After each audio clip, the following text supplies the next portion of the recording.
Сәлем, болашақтағы мен қазір саған хат жазып отырмын. Сен қайдасың? Біз армандаған Қазақстан қандай болды? Есіңде болсын. Адамға берілген аманат мына таудан да биік.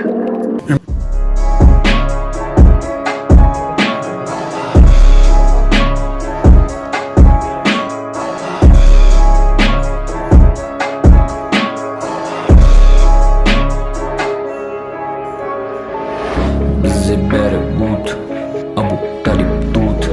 Мен қазақпын демек дайындаңдар маған тур. Бізде бәрі бұд, Абу Талиб тут. Мәңгі желбіресін аспаныңда көк. Қазіргі таңда бәрі оңай емес. Адамдар пара алып, бұра жолдан тайып бара жатыр. Өздерінің абыройлары мен атақтарын бір бума қағаз үшін жоғалтып, темір тордың артында өмір сүріп жатыр.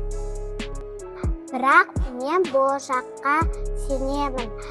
Парасыз жұмыс істейміз. Елде әділдік орнап, әр адам адал жолмен өмір сүретін болады. Сен кімсің? Ал мен болашақтан келген сенмін. Сен бұл болашақты көргің келетінін білемін. Бірақ ол үшін қазірден бастап адал болу қажет. Жемқорлықсыз болашақ біздің таңдауымызда.